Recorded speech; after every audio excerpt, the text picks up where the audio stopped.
عثمان شامی صاحب، آپ کی نظر میں یہ جو دعوے اور دھمکیاں دی جا رہی ہیں وہاں کے حکمرانوں اور عسکری قیادت کی جانب سے، کیا واقعی بھارت نئی محاذ آرائی چاہتا ہے یا صرف یہ بیانات کی حد تک ہے؟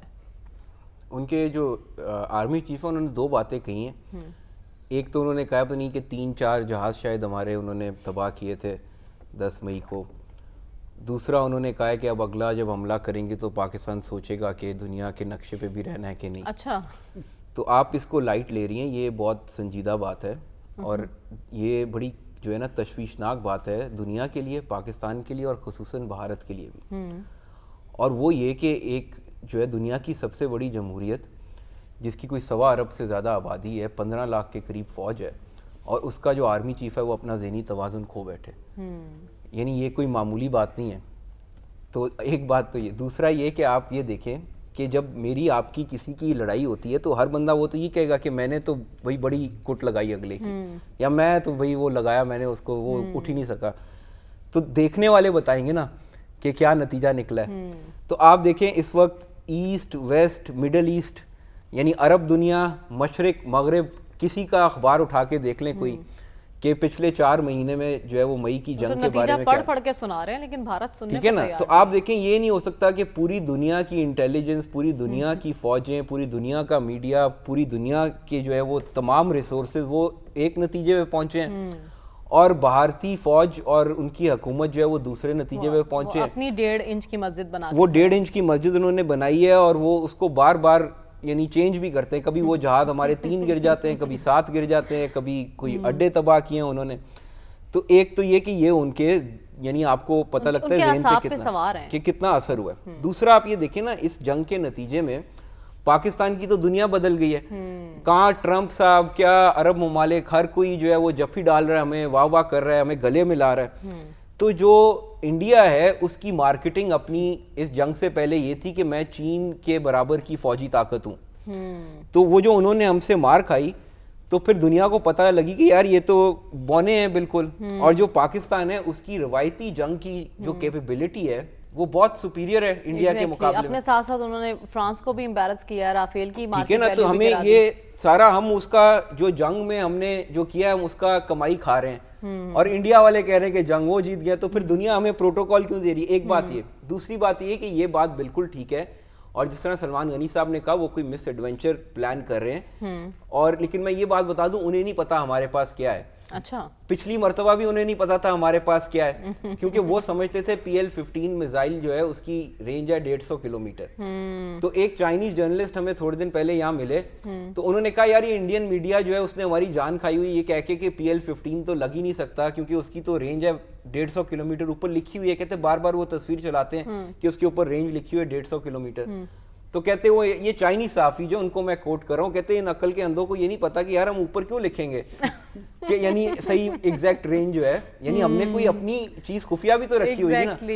تو اب یہ اس مرتبہ بھی اگر یہ میزائل وزائل کا کوئی ایڈونچر کرنا چاہتے ہیں تو یہ کر لیں. اس مرتبہ انہیں ایک اور سرپرائز ملنے والا ہے. ٹھیک ہے، تو آپ جو کرنا چاہتے ہیں کر لیں. ہمارے پاس بہت سے سرپرائزز ہیں آپ کو دینے کے لیے، تو آپ بھی آگے سے مینٹلی پریپیئر رہیے گا کیونکہ ایک کے بعد ایک سرپرائز آئے گا اگر آپ ایسی کوئی حماقت دوبارہ کرنے کا سوچتے بھی ہیں.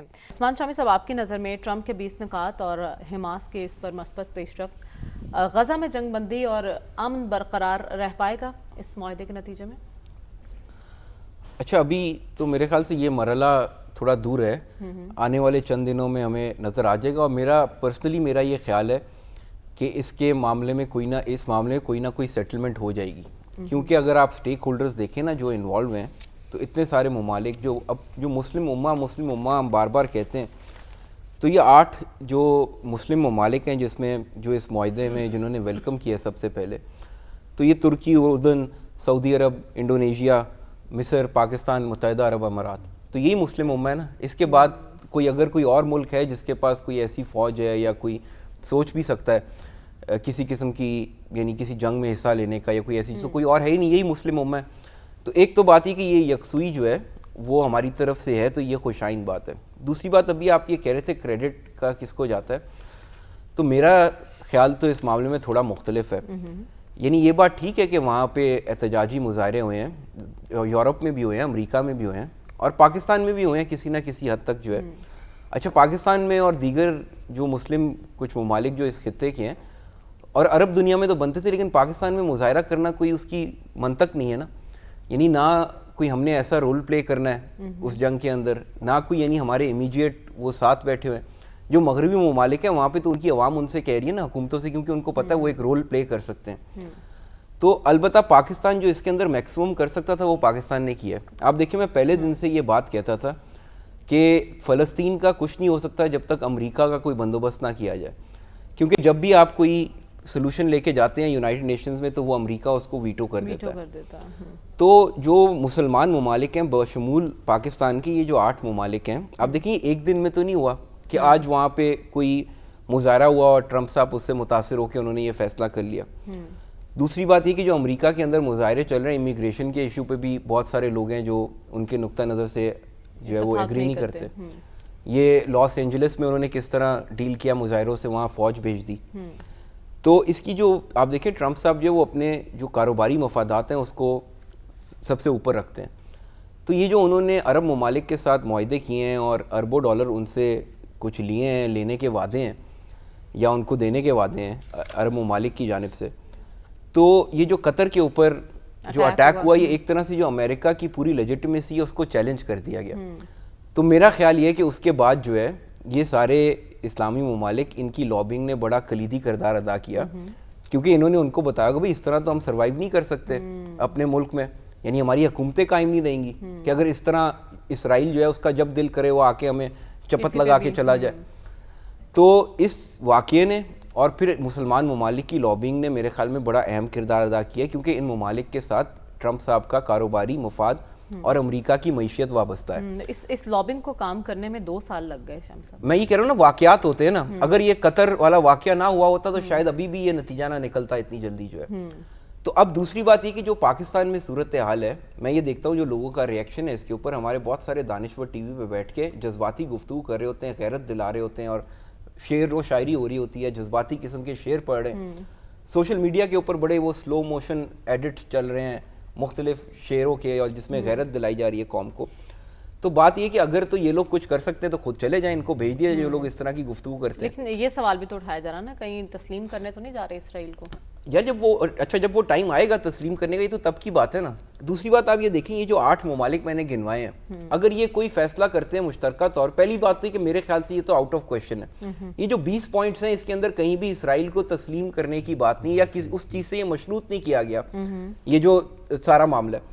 دوسری بات یہ کہ یہ اب مستقبل میں کیا ہونا ہے، تو یہ جو یہ 8 ممالک ہیں ان کی جو قیادت ہے ان کے ذمہ آپ دے دیں. ہم اتنی بد نظمی کا شکار ہے، ہمیں ایک تو ہر وقت شک رہتا ہے نیت پہ ایک دوسرے کی، ہم ایک دوسرے کے دلوں میں وسوسے ڈالتے ہیں. بھائی 8 ملک ہیں، ان ساروں کی قیادت ہے، وہ اکٹھی بیٹھی ہے، وہ اکٹھے فیصلہ کر رہے ہیں تو ان کو کرنے دیں. ان کو کوئی کام جو ابھی یہاں تک بھی تو وہ آپ کو لے کے آئی ہے نا، تو یہ اس سے قبل از وقت یہ شور مچا دینا کہ یہ جو امن معاہدہ ہے اس کے پیچھے دراصل اسرائیل کو تسلیم کیا جا رہا ہے، تو وہ ڈونلڈ ٹرمپ صاحب 21واں پوائنٹ یہ بھی لکھ دیتے کہ اسرائیل کو تسلیم کریں گے سارے جو ہے. تو جو چیز اس معاہدے میں نہیں لکھی ہوئی اس سے آگے ہٹ کے اور آگے ہم جا رہے ہیں، کیا سرائی کر رہے ہیں اور ہم یہاں بیٹھ کے ٹھنڈے کمروں میں باتیں بناتے رہتے ہیں. کیا ہمارے ان باتیں بنانے سے اور لوگوں کو غیرت کے شعر سنانے سے اگر تو فلسطین میں قتل و غارت رک جائے گی، وہاں پہ انہوں نے خون کی ندیاں بہا دی ہیں، اگر وہ خون بہنا رک جائے گا تو پھر بیٹھ کے یہاں پہ بے شک ٹی وی پہ شعر و شاعری ہم کرتے رہیں، سوشل میڈیا پہ بھی جو تماشا لگانے لگاتے رہیں، لیکن یہ کہ اس سے نہیں ہوگا. کیا یہ معاہدہ آئیڈیل ہے یا آئیڈیل نہیں ہے، لیکن موجودہ حالات میں کیا ہمارے لیے بیسٹ پاسبل آپشن ہے وہ ہے. اس سے آپ کی فوری جنگ بندی ہو سکتی ہے، وہاں پہ قتل و غارت رک سکتی ہے، ایک لانگ ٹرم سلوشن نکل سکتا ہے، اور یہاں پہ جو ہے اسرائیلی فوج کا وہاں سے انخلا ہو سکتا ہے، جو مسلمان ممالک کی فورسز ہے وہ ٹھیک ہے. اس کو نقطۂ آغاز کہا جا سکتا ہے نا، آپ بیٹھیں گے بات کریں گے تو پھر بات آگے بڑھے گی اور بات حل ہوگی. یہ وہی لابی ہے جو 10 مئی سے پہلے جب پاکستان اور انڈیا کے درمیان جنگ ہو رہی تھی تو وہ اس وقت بھی مایوسی پیدا کر رہے تھے.